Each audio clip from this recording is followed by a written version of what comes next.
পৰিলে পৰিলে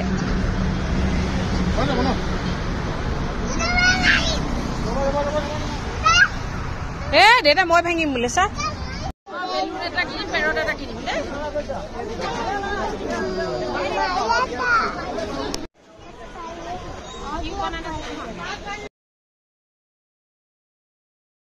কামাখ্যা মন্দিৰৰ পৰা আটাইতকৈ ধুনীয়া বস্তু দুটা কিনি আনিছোঁ। এইটো মই সাই বাবাৰ সেন্দুৰ থ'বলৈ আৰু এইটো মই সাই বাবাৰ কাপোৰবোৰ থ'বলৈ।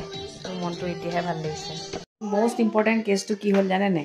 আজি যিহেতু আমি বাছকেইখন মানে জালুকবাৰীতে ৰখাইছোঁ, কামাখ্যা মন্দিৰৰ ওচৰলৈকে নিব নোৱাৰি যে। আজি ছানডে কাৰণে মানে দিনতে বহুত বিয়া আছে মানে। পাণ্ডা এজন পালোঁ তাত। পাণ্ডাজন পোৱাৰ লগে লগে বাছ পূজা কৰিব লাগিব, জালুকবাৰীত আছে বুলি যে ক'লোঁ। পাণ্ডাজনে মানে হ'ব হ'ব যেনে তেনে মান্তি হ'ল আৰু মান্তি হোৱাৰ পিছত পাণ্ডাজনে কি কৰিলে জানে? 11,000 টকা লাগিব বুলি ক'লে। মানুহজনে ক'লে মই 11,000 দিব নোৱাৰোঁ, ডাইৰেক্ট মই 2,000 টকা দিম, হ'লে হ'ব নহ'লে নাই। তেওঁ মানে অমান্তি হৈ গ'ল আৰু নকৰে। তাৰপিছত তেনেকুৱাতে বদমাছ বোলে সেই পাণ্ডাজন, ভগৱানৰ নামত তাহাঁতি টকা ঘটি আছে দেখিছেনে? তাৰপিছত সেইজন নিজে নিজে আহিলে ন নহয়, মানুহটোৱে কাজিয়া কৰি আছিলে, মানে পাণ্ডাটোৱে কৈ আছিলে মই তাক আপুনি মোক বিপদত পেলালে। তেওঁ মানুহজনৰ লগত কাজিয়া কৰি থাকোঁতে কাজিয়া মানে কি তৰ্কাতৰ্কি কৰি থাকে। তাৰপিছত বেলেগ এজন পূজাৰী আহিলে। পূজাৰী আহি কৈছে আপোনাক মই ক'ৰবাত দেখিছোঁ। তাৰপিছত কৈছে নহয় মই আপোনালোকৰ ভিডিঅ' চাওঁ বোলে। তাৰপিছত তেওঁৱে তেতিয়া আমাক সেই পূজাৰীজন ঠিক কৰি দিলে, পাণ্ডাজন ঠিক কৰি দিলে। তাৰপিছত সেইজনে ধুনীয়াকৈ মানে কিমান টকাত কৰি দিলে? তেওঁ 2,000 টকাত কৰি দিছে। সেইটো এটা কথা কওঁ, যিমানে যি নহওক তেওঁলোকে ভগৱানৰ সেইটো কৰিছে, ভগৱানৰ নামত ধান্দা কৰা নাই। মানে কিছুমানে ভগৱানৰ নামত ধান্দা কৰি আছে, লোভীয়া হয়। কিন্তু সেইবুলি মানুহক বাছ বুলি কোৱাৰ লগে লগে 11,000 বুলি কৈ দিলে। তেন্তে মানুহে একো এটা বস্তু কিনি পূজা কৰিবই নোৱাৰিব দেখোন। আচৰিত পালোঁ দেই। কিন্তু ভগৱানে মানে স্থানে সময়ে সময়ে মানে মানুহ থৈ দিছে মানে খাৰা কৰি কৰি। সেই মানুহজনে আমাক বহুত ধুনীয়াকৈ পূজাখিনি কৰি দিলে দেই, সঁচাকৈ দেই। বহুত ভাল লাগিলে মানে তেওঁক আজি লগ পাই। Good morning. এতিয়া টাইম হৈছে 5:30। আমাৰ আৰিয়া মানুহ গা চা ধুই ৰেডি দেই। ময়ো গা ধুলোঁ, আকৌ বিছনাখন চুম নহয়, গাটো ধুব লাগিব আকৌ। আমি এতিয়া ক'লৈ যাম জানেনে? দেখাই আছোঁ দেই। ক'ত যাম ন? দেখা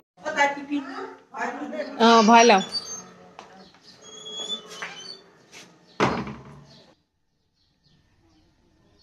বৌহঁত ৰাতিপুৱা আহি ফটো ছেশ্যন কৰি আছে। 6টা বজাতে আহি ৰেডি একদম।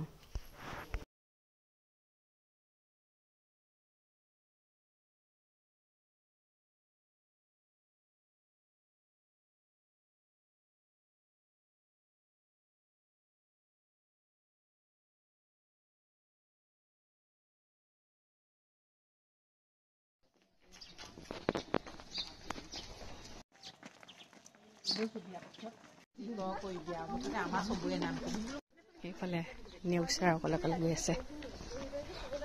আমি চব কামাখ্যালৈ বুলি ওলাইছোঁ বাছকেইখন পূজা কৰিবৰ কাৰণে। 6টা বজাতে যোৱা কথা আছিলে, এতিয়া 6:54 হ'ল।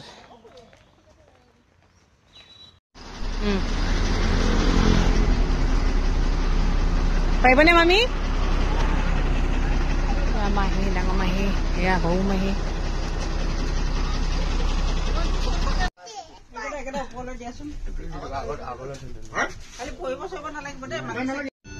তেল ভৰাই লোৱা হ'ল। এইখনত 7টা মানুহ গৈছে আৰু আমি এইখনত 8টা মানুহ আহিছোঁ।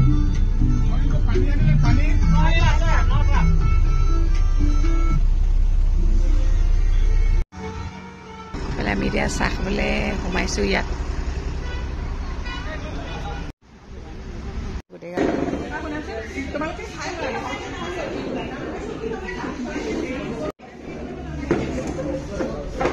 পৰঠা ৰুটি খাই লওক আৰু আহি গ'লে পৰঠা ঘুগুনি খাই বৈ ওলাই আহিছোঁ। এতিয়া 9:30 হ'ল। এতিয়া ডাইৰেক্ট কামাখ্যালৈ যাম। বাছ এতিয়া জালুকবাৰীতে ৰখাইছে। এতিয়া আমি ইয়াৰ পৰা মেজিকত কামাখ্যালৈকে যাম আৰু মানে বাছ তালৈ নিব নোৱাৰি যে, ঢেৰ কিবা কিবি নীতি নিয়ম ওলালে নহয়। মাহঁত এখন বাছৰ পৰা মানুহবোৰ নামিলে আৰু আৰিয়া পাটনা ৰেডি। ইমানেই ভিৰ আজি ছানডে যে। বাটৰপা খোজকাঢ়ি যাব লাগিব ফুটি পাইছে এইফালে চাকি তাকি জ্বলাই ল'লোঁ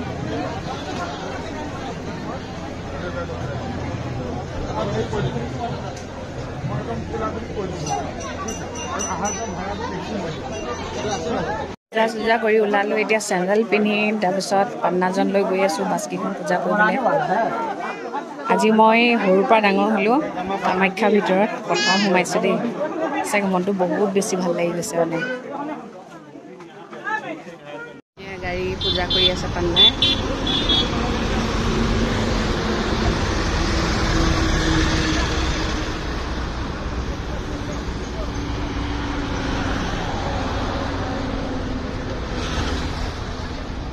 পানী অকণ অকণ চবকে খাব দিছে মূৰত লগাব তাৰ অকণ থবা সিখন গাড়ী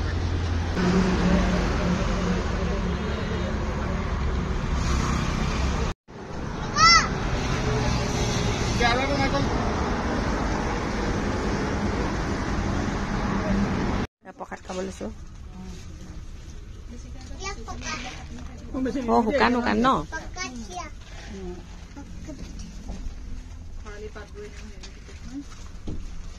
এতিয়া পাত লৈ ৰখি আছে দেই সুদা সুদা পাত দিব এতিয়া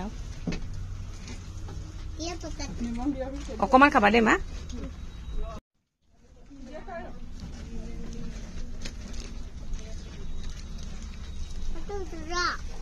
এতিয়া আমি ISBT পালোঁ বাছ এখন ইয়াত থাকিব এখন আমি তেজপুৰলৈ যাম কাইলৈৰ পৰা আমাৰ বাছে ভাড়া মাৰিব আৰু এতিয়া আমি ভাতটো খাই লওঁ ISBTতে বোলে ভাল হোটেল এখন আছে খাই লওঁগৈ আৰু বৰ লেতেৰা কৰি থৈ দেই ISBTখন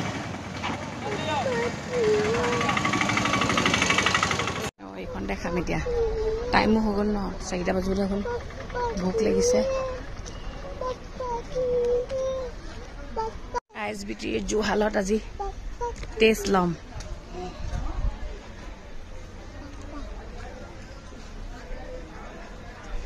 এইসোপা আমাৰ পল্টন সোপা লৈ আহিছোঁ চাফা দেই এতিয়া আমি এইখন বাছত যামগৈ এইখন বাছ থাকিব এইখন বাছ কাইলৈৰ পৰা লাইনত যাব দেখিছেনে নাম্বাৰকেইটা দেখাই দিছোঁ 9099 এইখন বাছৰ নাম হৈছে নম্বৰ 9009 এতিয়া টাইম 4:40 হৈছে আমি ISBT পৰা ঘৰলৈ বুলি যাত্ৰা আৰম্ভ কৰিছোঁ দেই মই যে ইমান শকত হৈছোঁ বা ইমান নাখাওঁ কিয় ইমান শকত হৈছোঁ বাৰু এতিয়া আমি গোটেই মানুহখিনি দুখন বাছত ভাগ হৈ গৈছিলোঁ এতিয়া গোটেইখিনি এখন বাছতে যাম এখন বাছ ISBT থাকিব এখন বাছ কাইলৈ গুৱাহাটীৰ পৰা তেজপুৰ যাব আৰু এইখন বাছ তেজপুৰৰ পৰা গুৱাহাটী আহিব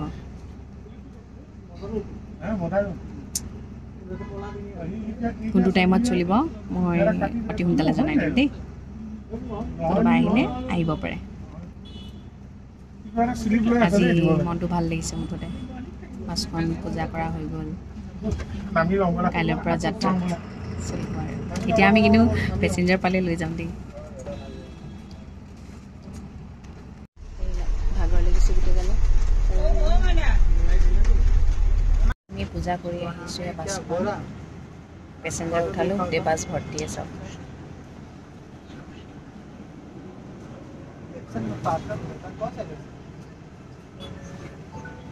বাছ ভৰ্তি হৈ গ'ল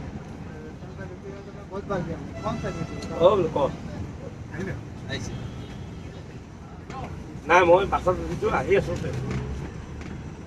এইবোৰ পেচেঞ্জাৰ আমাৰ এয়া হৈ গ'ল ৰাতিপুৱাৰ পৰা খেলি খেলি ভাগৰ লাগিছে বেছি যেন শুলেগৈ এতিয়া 5:55 আমি খানাপাৰাৰ পৰা ওলাইছোঁ 17 হৈছে আমি এতিয়া উৰিয়া গাঁও পাইছোঁহি সেইফালে উঠি গ'ল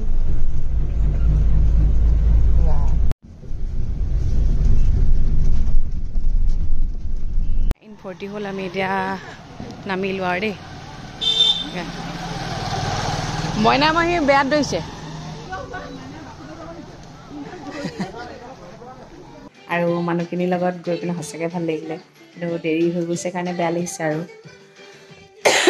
বাকী ধুনীয়াকৈ পূজা চূজা হ'ল তাকে কৈছোঁ আপোনালোক চব লক্ষী বোলো দেই আমি অহাৰ লগে লগে একদম পূৰা মানুহ ভৰ্তি হৈয়ে গ'ল বাছখনত আজি আমি পেচেঞ্জাৰো লৈ আহিছোঁ আৰু মনটো ভাল লাগিছে ভালে ভালে চলে যাতে ন আৰু আপোনালোকেও আহিব পাৰিব গুৱাহাটীৰ পৰা তেজপুৰলৈ তেজপুৰৰ পৰা গুৱাহাটীলৈ দেই টাইমিংটো মই পিছত জনাম বাৰু মানুহজনে মোক জনাই দিব তেতিয়া মই জনাব পাৰিম বাৰু আৰু কাইলৈৰ পৰা আজিৰ পৰা বুলিয়ে ক'ব পাৰি আৰু আজিৰ পৰা আমাৰ বাছৰ যাত্ৰা আৰম্ভ হৈ গ'ল ভগৱানে তাকে ভাবিছোঁ আৰু ভগৱান আশীৰ্বাদ কৰক ইমান বাধা বিঘিনি আছিলে সেই বাধা বিঘিনিবোৰ নেওচি বাছ দুখন লৈছোঁ গৈছোঁ আৰিয়া খিচিৰি হৈ গ'ল মানে খুৱাম এতিয়া